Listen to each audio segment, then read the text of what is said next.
Hace más de 12.000 años, en una llanura azotada por vientos fríos, un grupo humano cavaba una pequeña fosa en la tierra. El sol apenas asomaba en el horizonte, tiñendo el cielo de tonos rojizos, mientras los hombres y mujeres reunidos guardaban un silencio solemne. En el centro, envuelto en pigmentos de ocre rojo, yacía el cuerpo diminuto de un niño de apenas 1 año de edad. Sus huesos frágiles habían sido colocados con cuidado, como si aquel pequeño, a pesar de su corta vida, cargara un peso simbólico para su gente. Nadie podía imaginar, claro, que aquel niño, enterrado en lo que hoy conocemos como Montana, se convertiría miles de años después en la clave para reescribir la historia del poblamiento de todo un continente. El lugar se conoce hoy como el yacimiento de Anzick, descubierto accidentalmente en 1968, cuando unos trabajadores toparon con restos humanos y un conjunto sorprendente de herramientas de piedra y huesos de animales. Durante mucho tiempo, el hallazgo fue considerado importante, pero no del todo excepcional. Otro entierro más de la cultura Clovis, aquellos cazadores que, según se creía, habían sido los primeros pobladores de América. Pero lo que nadie podía sospechar es que en los huesos frágiles de ese niño sobrevivían moléculas invisibles al ojo humano, que cambiarían para siempre nuestra visión sobre el origen de los pueblos americanos. Su ADN. Ese ADN, que siglos de viento, frío y tierra habían protegido, sería el puente entre la arqueología y la genética, entre las teorías y las pruebas directas. Imaginemos la escena. Una hoguera crepitando junto al campamento, las herramientas de piedra recién talladas reluciendo bajo la luz del fuego, y la comunidad observando cómo el cuerpo era cubierto con tierra y pigmentos rojos. Para ellos era un ritual, quizá un gesto de respeto hacia el más vulnerable. Para nosotros es un mensaje en una botella, lanzado al océano del tiempo y rescatado miles de años después por la ciencia. Hoy sabemos que aquel niño de Anzick tenía un linaje que conecta directamente con la mayoría de los pueblos indígenas de América. No era un intruso, ni un miembro aislado, ni parte de una población extinta. Era familia, antepasado, raíz común. Y ese descubrimiento derrumbó muchas teorías que sostenían que las poblaciones Clovis habían desaparecido sin dejar descendencia. El ADN habló con una voz más poderosa que cualquier suposición. Los pueblos originarios de América llevan en sus células la memoria de ese niño. A partir de aquí, cada herramienta, cada piedra tallada, cada pigmento de ocre junto a sus huesos, cobra un nuevo significado. No son solo objetos, son las huellas materiales de una historia genética que aún late. En este viaje, vamos a recorrer las cuevas, las llanuras heladas y los laboratorios modernos donde arqueólogos y genetistas han unido fuerzas para reconstruir este rompecabezas.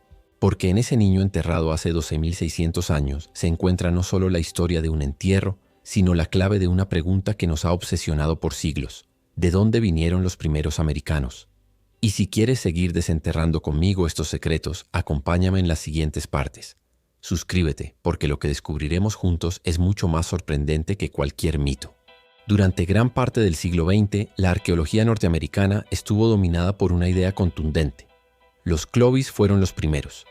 Su nombre proviene de una localidad de Nuevo México, donde en la década de 1930 se hallaron puntas de lanza de piedra con un diseño tan particular, tan refinado y letal que la cultura descubierta allí se convirtió en la referencia obligada para explicar los orígenes del poblamiento de América. Eran cazadores excepcionales, capaces de derribar mamuts y bisontes gigantes con lanzas cuidadosamente talladas, cuyo filo cortaba como un bisturí.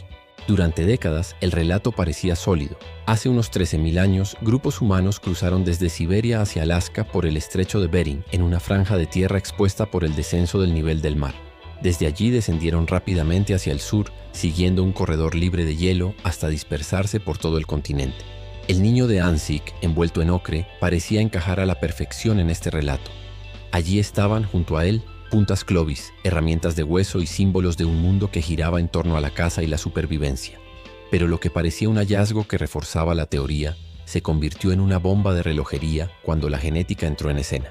Porque los huesos de ese niño no solo eran un testimonio arqueológico, sino un cofre cerrado con una llave invisible, su ADN, preservado durante más de 12 milenios.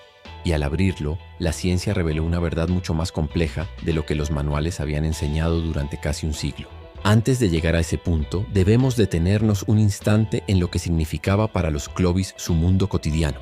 Imaginemos a un grupo de cazadores siguiendo las huellas de un mamut en una pradera inmensa. El viento corta el rostro, los músculos tiemblan de tensión, y cada paso es una mezcla de peligro y esperanza. Una lanza mal lanzada podía significar la muerte. Una cacería exitosa, la vida de toda la comunidad durante semanas. Su relación con la naturaleza era directa, brutal y al mismo tiempo reverente. Cuando tallaban esas puntas de piedra, no solo creaban armas, moldeaban símbolos de identidad y poder.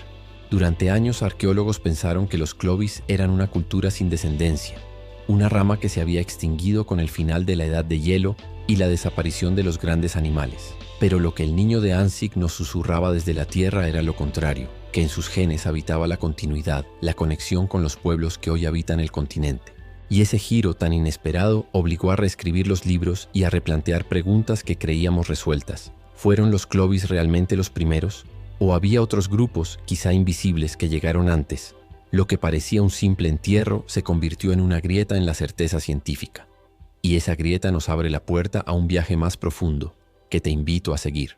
Suscríbete porque en la próxima parte descenderemos aún más en la historia, a los laboratorios donde los huesos del niño hablaron por primera vez con la voz del ADN. En el año 2014, más de 4 décadas después del hallazgo de Anzick, un equipo internacional de científicos tomó una decisión que cambiaría la historia: extraer y secuenciar el ADN del niño enterrado en Montana. Era una tarea delicada, casi sagrada. Los restos habían sido resguardados en condiciones controladas, porque no se trataba de cualquier esqueleto. Era el único entierro conocido de la cultura Clovis. Con guantes, mascarillas y la precisión del cirujano más meticuloso, los investigadores rasparon fragmentos de hueso, buscando en ellos algo que los ojos no podían ver: las moléculas de ácido desoxirribonucleico, la memoria biológica de aquel niño. Los laboratorios de genética se convirtieron entonces en una especie de máquina del tiempo. Las máquinas de secuenciación procesaban millones de fragmentos de información, reconstruyendo poco a poco el genoma de un ser humano que había vivido más de 12 milenios atrás. Y cuando los resultados comenzaron a aparecer, el asombro fue absoluto. El niño de Anzick no era un vestigio aislado de una cultura perdida. Su ADN estaba estrechamente relacionado con el de los pueblos indígenas de América. Esto quería decir que, contra todo pronóstico, los Clovis no desaparecieron, se transformaron. Sus descendientes aún estaban aquí, en las comunidades nativas que desde Alaska hasta Tierra del Fuego habían preservado en sus propios cuerpos la herencia genética de ese niño. Este descubrimiento tenía implicaciones enormes. Derribaba la idea de que la cultura Clovis había sido reemplazada por otros pueblos llegados más tarde. No, ellos eran parte de la continuidad.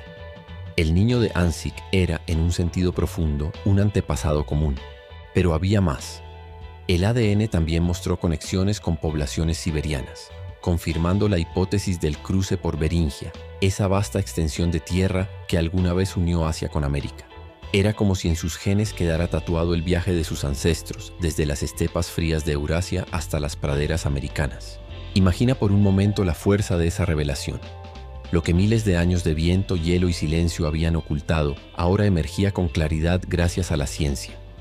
El niño, que no llegó a aprender a caminar ni a hablar, se convirtió en portavoz de toda una migración humana. Y mientras arqueólogos analizaban las puntas de lanza que lo acompañaban, los genetistas descifraban un relato invisible, un puente entre continentes, un linaje que nunca se extinguió. Así, los huesos comenzaron a hablar.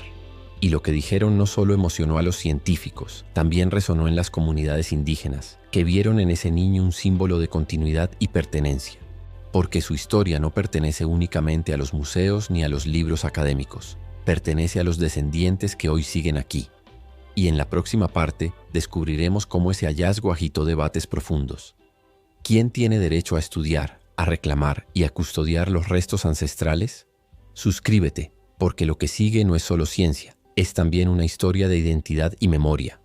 Cuando los resultados genéticos del niño de Anzick se hicieron públicos, no solo se celebró un logro científico, también estalló un debate que aún resuena, porque detrás de cada hueso, detrás de cada muestra de ADN, hay algo más que datos. Hay historia, identidad y pertenencia. Durante décadas, muchas comunidades indígenas de América habían visto cómo los arqueólogos excavaban y guardaban en vitrinas restos humanos que para ellos eran sagrados, huesos de sus antepasados manipulados como simples objetos de estudio. Por eso, cuando la ciencia anunció que aquel niño de 12.600 años estaba genéticamente conectado con los pueblos nativos actuales, el hallazgo se convirtió en un acto de justicia histórica. Era la prueba de que su presencia en América no era un episodio reciente, como algunos habían insinuado, sino una continuidad de milenios.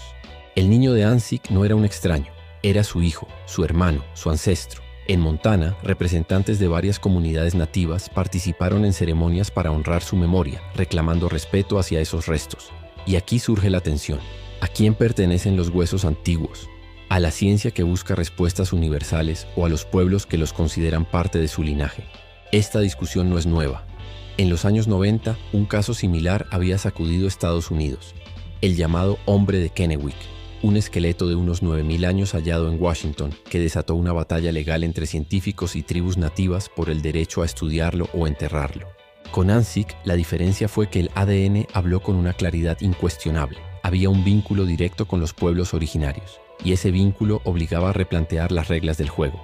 Imaginemos el peso simbólico de esto.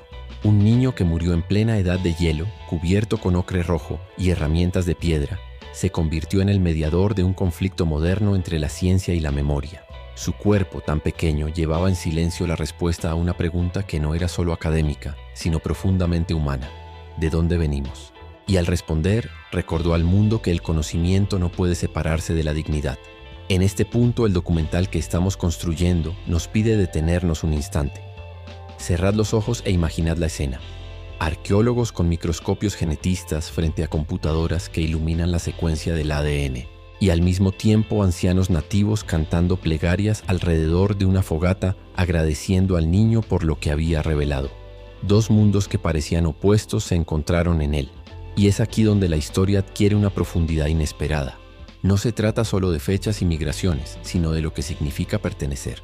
En la próxima parte, viajaremos hacia atrás en el tiempo, para imaginar cómo fue aquel mundo que rodeaba al niño. Un continente helado, lleno de gigantes animales y de humanos que aprendían a adaptarse a un territorio salvaje. Suscríbete, porque lo que veremos es la vida cotidiana en la América de hace 12.000 años, un escenario tan hostil como fascinante. Imaginemos por un momento que podemos retroceder en el tiempo 12.600 años. Estamos en lo que hoy llamamos Montana, pero el paisaje es muy distinto. El aire es frío, cargado con la humedad que dejan los glaciares en retirada. Los bosques comienzan a expandirse, los ríos corren impetuosos y en las praderas aún vagan criaturas que hoy parecen míticas, mamuts lanudos, bisontes gigantes, caballos salvajes y perezosos enormes. Para los Clovis, aquel mundo era una mezcla de amenaza y abundancia. Cada jornada era una apuesta entre la vida y la muerte. En ese escenario nació el niño de Anzick. Sus padres probablemente vivían en grupos pequeños, de 20 o 30 personas, que se desplazaban siguiendo el rastro de los animales. Sus viviendas eran efímeras, chozas improvisadas hechas con ramas, pieles y huesos de grandes presas. La noche estaba iluminada solo por el fuego, y alrededor de ese fuego se transmitía todo. La memoria, los mitos, las instrucciones de caza, las canciones que acallaban el miedo. Imaginemos el eco de esas voces dentro de una cueva, el humo ascendiendo y tiñendo las paredes, los niños pequeños observando atentos cómo los adultos tallaban puntas de lanza. Esa era la escuela de la supervivencia. Los Clovis eran maestros en trabajar la piedra. Con golpes calculados arrancaban lascas hasta obtener puntas largas, afiladas, diseñadas para penetrar la piel gruesa de un mamut. Cada pieza era fruto de conocimiento acumulado durante generaciones, transmitido sin palabras escritas, solo con gestos, ejemplos y paciencia. Y no eran simples herramientas, eran la clave de su relación con el mundo. Sin ellas no había alimento. Sin alimento no había vida. En medio de ese entorno, el niño de Anzick crecía rodeado de incertidumbre. La mortalidad infantil era altísima, enfermedades y accidentes eran parte cotidiana de la existencia. Por eso, cuando murió, su entierro no fue un acto trivial. Lo cubrieron con ocre rojo, un pigmento cargado de simbolismo, usado en entierros desde Europa hasta África, siempre asociado a la vida y la sangre. Ese gesto nos habla de algo más profundo que la mera supervivencia. Nos habla de espiritualidad. En aquellas manos que depositaron al niño bajo tierra había dolor, pero también esperanza. Esperanza de que de algún modo siguiera existiendo en otra dimensión. Y es aquí donde arqueología y antropología se encuentran con lo humano universal. Los rituales funerarios son una de las primeras pruebas de que los humanos no solo vivían, sino que pensaban en el más allá. El mundo del niño de Anzick era duro, pero estaba impregnado de significados. La caza no era solo matar, era un acto sagrado. El fuego no era solo calor, era vida compartida. Y la muerte de un niño no era solo tragedia. Era un misterio que se honraba con pigmentos y herramientas, como si el pequeño cargara el espíritu de toda la comunidad. En la próxima parte viajaremos aún más atrás, hasta las rutas migratorias que llevaron a los ancestros del niño a cruzar continentes, enfrentando hielos, mares y montañas. Suscríbete, porque lo que descubriremos es un viaje épico que comienza en Asia y termina en el corazón de América. Para entender al niño de Anzick, no basta con mirar su mundo inmediato. Debemos retroceder aún más hasta los pasos de sus ancestros que llegaron desde el otro lado del océano. Imaginemos la escena hace unos 20.000 años. La Tierra estaba en pleno apogeo de la última glaciación. El nivel del mar había descendido más de 100 metros. Y lo que hoy es un estrecho de agua helada entre Rusia y Alaska era entonces una vasta llanura, Beringia. No era un simple puente de tierra, sino una región entera, de miles de kilómetros, cubierta por tundras y estepas, donde mamuts, bisontes y renos pastaban en manadas interminables. Fue allí donde grupos humanos procedentes de Siberia, expertos cazadores y recolectores, comenzaron a desplazarse poco a poco hacia el este. No era una migración planificada, era un movimiento gradual, impulsado por la búsqueda de alimento, el seguimiento de los animales y quizá por la presión de otros grupos rivales. En esas caravanas humanas iban hombres curtidos por el frío, mujeres cargando utensilios y niños envueltos en pieles. Cada fogata encendida en medio de la tundra era un pequeño faro de humanidad en un mundo inmenso y hostil. Beringia no fue un simple cruce, sino un hogar transitorio. Estudios arqueológicos y genéticos sugieren que los humanos permanecieron allí durante miles de años, aislados entre glaciares en una especie de refugio ecológico. Allí se mezclaron, allí adaptaron sus cuerpos al frío extremo, y allí llevaron consigo tradiciones que más tarde florecerían en América. Cuando los hielos empezaron a retirarse, hace unos 15.000 años, algunos grupos avanzaron hacia el sur. Hay teorías que indican que lo hicieron a través de un corredor libre de hielo, entre dos gigantescas masas glaciares que cubrían Canadá. Otros sostienen que lo hicieron bordeando la costa del Pacífico, navegando en frágiles embarcaciones y pescando en las ricas aguas marinas. Sea como fuere, su viaje fue un desafío inimaginable. Atravesaron paisajes helados, cruzaron ríos embravecidos, cazaron animales colosales y aprendieron a sobrevivir en ecosistemas completamente nuevos. Cada paso era un riesgo, pero también una promesa. Al sur los esperaba un continente virgen, lleno de tierras fértiles y caza abundante. Y fue en ese proceso de dispersión que miles de años después surgirían culturas como la Clovis. El niño de Anzick llevaba en sus genes la memoria de ese viaje. Su ADN guardaba las huellas de Siberia, de Beringia, de aquellas noches interminables bajo auroras boreales, cuando los humanos se convirtieron en exploradores de un mundo aún desconocido. No hablamos de una sola familia ni de un único grupo, sino de generaciones enteras que caminaron, cazaron y soñaron mientras avanzaban hacia lo que sería su nuevo hogar. Y pensar que todo esto quedó registrado, no en libros ni en pinturas, sino en el interior de sus células, en cadenas microscópicas de ADN que sobrevivieron miles de años, es casi un milagro. En la próxima parte exploraremos cómo la genética moderna no solo confirmó este viaje, sino que reveló conexiones inesperadas con pueblos de toda América, desde el Ártico hasta la Patagonia. Suscríbete, porque lo que viene es un mapa invisible de parentescos que une a todo un continente. Cuando los genetistas terminaron de secuenciar el ADN del niño de Anzick, lo que obtuvieron no era solo una secuencia de letras químicas, era un mapa invisible, grabado en la sangre, que conectaba al pequeño con pueblos dispersos a lo largo y ancho del continente americano. Los análisis revelaron que el niño compartía un ancestro común con prácticamente todos los pueblos indígenas de América Central y del Sur. Desde los que habitaron las selvas amazónicas hasta quienes levantaron aldeas en las pampas argentinas, todos llevaban en su linaje una conexión con él. Era como si el niño extendiera su mano más allá del tiempo y la geografía, recordándonos que en la diversidad de rostros, lenguas y culturas existe una raíz común. Pero había algo aún más fascinante. El ADN también mostró diferencias sutiles. Mientras que los pueblos de América Central y del Sur parecían estar directamente emparentados con el niño, algunas poblaciones del norte de América presentaban linajes adicionales, como si hubieran recibido aportes de otras migraciones. Este hallazgo abría un abanico de posibilidades. ¿Acaso hubo más de una oleada migratoria desde Asia hacia América? ¿Se mezclaron distintos grupos humanos en su llegada al continente? La ciencia no respondía aún con certeza, pero el niño había puesto las preguntas sobre la mesa. Imaginemos la escena en un laboratorio moderno.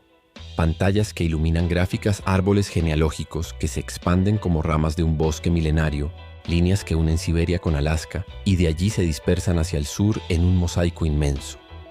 Y en medio de ese entramado, un punto brillante, el Niño de Anzic, el nodo que conecta todo el mapa. Lo más sorprendente fue el impacto que este descubrimiento tuvo en las comunidades indígenas contemporáneas. Para ellas no era un dato frío de laboratorio, era la confirmación de lo que siempre habían sabido en su tradición oral, que sus ancestros habían estado aquí desde tiempos inmemoriales, mucho antes de que los europeos llegaran con sus relatos de descubrimiento. La genética, irónicamente, venía a darle voz a la memoria ancestral, y con ello, la historia dejaba de ser únicamente un asunto académico para convertirse en un acto de reivindicación cultural. En otras palabras, el niño no solo cambió lo que sabíamos de la prehistoria, también transformó la manera en que entendemos la identidad de millones de personas. En la próxima parte, nos detendremos en un detalle que parece pequeño, pero que es crucial: el ocre rojo que cubría sus huesos. Porque ese pigmento nos habla no de biología, sino de espiritualidad, de rituales y de la forma en que los humanos antiguos enfrentaban la muerte. Suscríbete, porque en ese polvo rojo late la primera religión de América. Cuando los arqueólogos excavaron el entierro del Niño de Anzic, se encontraron con un detalle que iba más allá de la simple biología. Sus huesos estaban cubiertos de ocre rojo. A primera vista, podría parecer solo un pigmento, un color rojizo que tiñe la tierra. Pero el ocre rojo, en la arqueología, tiene un significado que trasciende el tiempo y los continentes. Desde África hasta Europa, desde cuevas paleolíticas hasta entierros en Asia, este mineral ha sido usado en rituales funerarios durante decenas de miles de años. No es casualidad. El rojo es el color de la sangre, de la vida, del sol que renace cada mañana. Cubrir a un muerto con ocre era, de algún modo, envolverlo con el símbolo de la vitalidad, como si la comunidad deseara que en su viaje al más allá siguiera latiendo el pulso de la existencia. Imaginemos la escena hace 2600 años. La tribu reunida alrededor de la pequeña fosa. Una mujer muele cuidadosamente fragmentos de hematita para convertirlos en polvo rojo intenso. Luego, con la solemnidad de un gesto heredado, esparcen ese pigmento sobre el cuerpo frágil del niño. El rojo impregna su piel, sus huesos, sus ropas. El pequeño, que no tuvo tiempo de cazar ni de hablar, se convierte así en un símbolo. No un individuo perdido, sino un espíritu que regresa a la tierra. El ocre en este contexto es una declaración. La muerte no es el final, sino un tránsito. Y aquí está lo fascinante. Ese mismo gesto se repetía en otros rincones del mundo al mismo tiempo. En las cuevas de Sungir, en Rusia, cuerpos cubiertos de cuentas y ocre. En África, en los entierros más antiguos de Homo sapiens, el mismo pigmento rojo acompañando a los difuntos. Lo que vemos en Anzic no es un hecho aislado. Es parte de un lenguaje universal que los humanos compartían, más allá de fronteras y continentes. Para los Clovis, el entierro del niño no era un trámite práctico, sino un ritual cargado de sentido. Colocar puntas de lanza junto a él, cubrirlo de ocre, depositarlo con cuidado, era un modo de decir que aquel pequeño formaba parte de algo mayor. El polvo rojo era al mismo tiempo un adorno y una promesa. Y cuando los arqueólogos lo descubrieron, comprendieron que no estaban frente a un simple esqueleto, sino ante una escena espiritual congelada en el tiempo. Hoy, ese polvo rojo nos habla con la misma intensidad que su ADN. Nos dice que incluso en la dureza de la edad de hielo, los humanos buscaban significado. Trataban de responder a la pregunta que nunca ha dejado de perseguirnos. ¿Qué ocurre cuando morimos?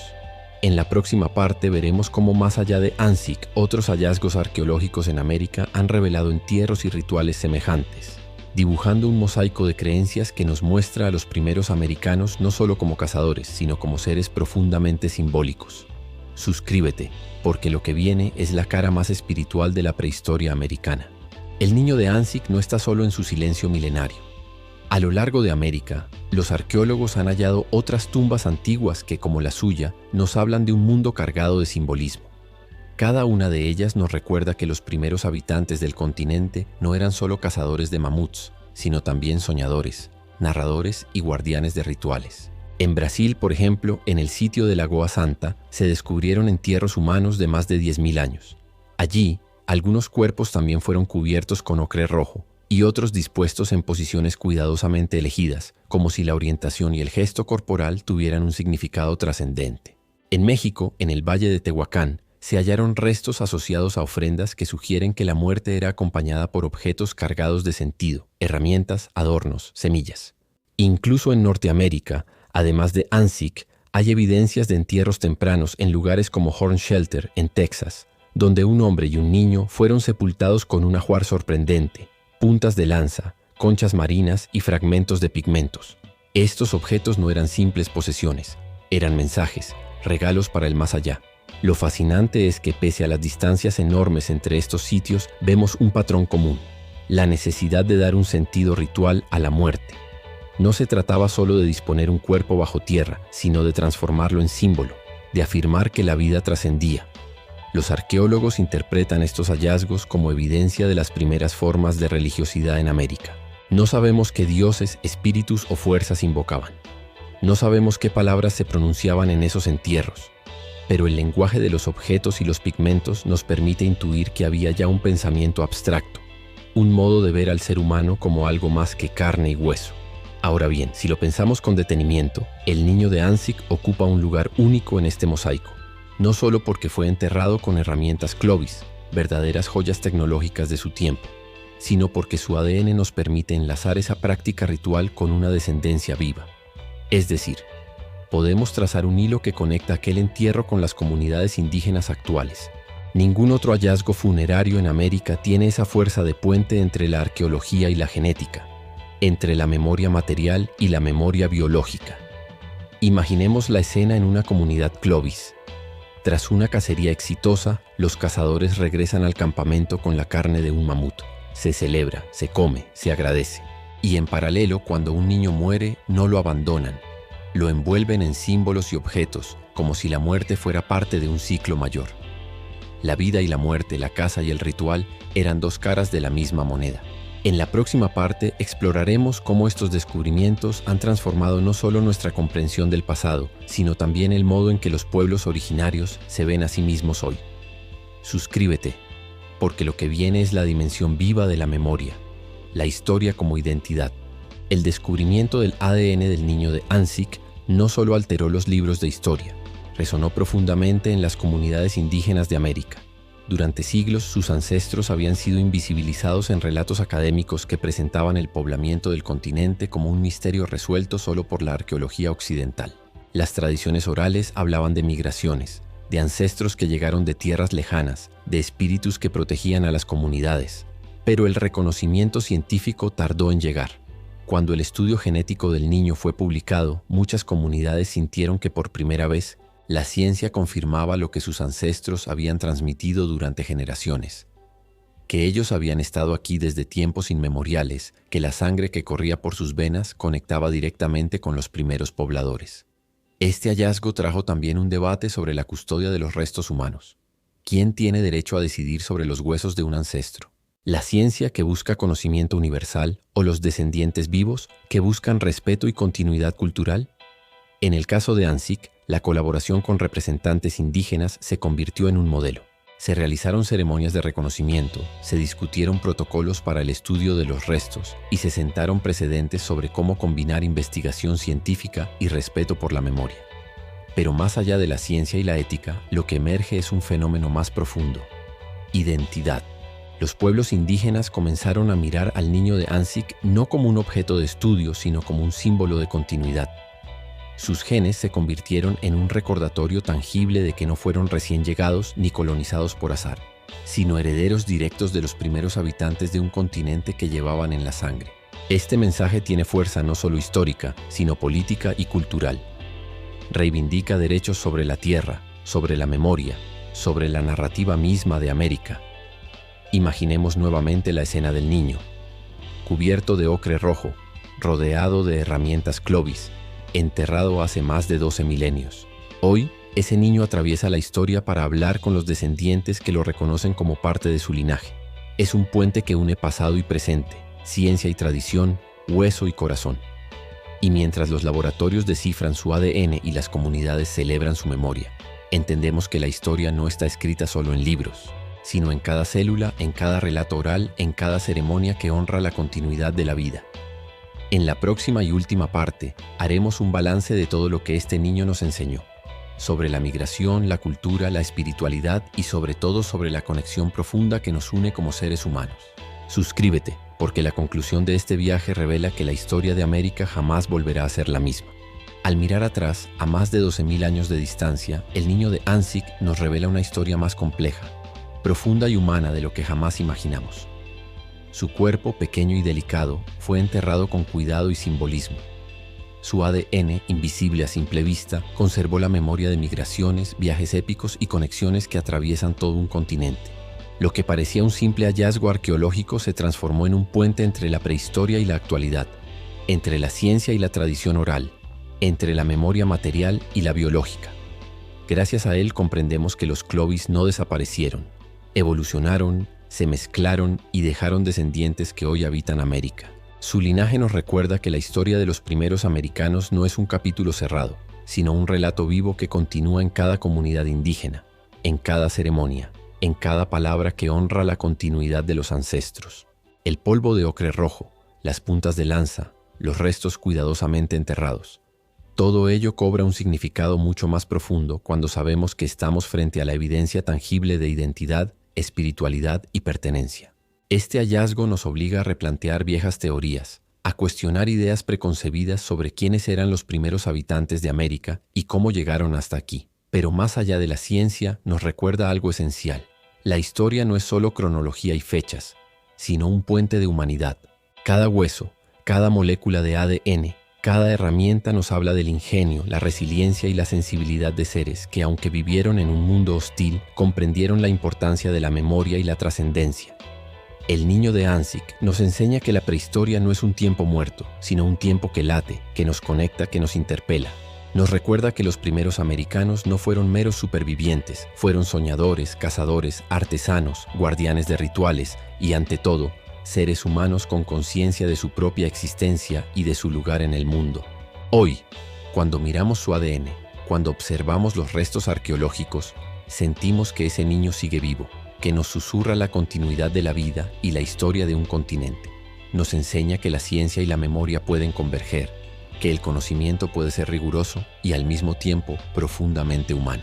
Y mientras cerramos este viaje a través de milenios, recordemos que cada uno de nosotros lleva fragmentos de esos antiguos caminos, de esas primeras hogueras, de esos ritos que nos enseñan a honrar la vida y la memoria. Suscríbete y acompáñame en próximos viajes de descubrimiento, porque la historia de la humanidad está llena de secretos aún por desvelar. Y hay historias que, como la del niño de Anzick, cambian todo lo que creíamos saber.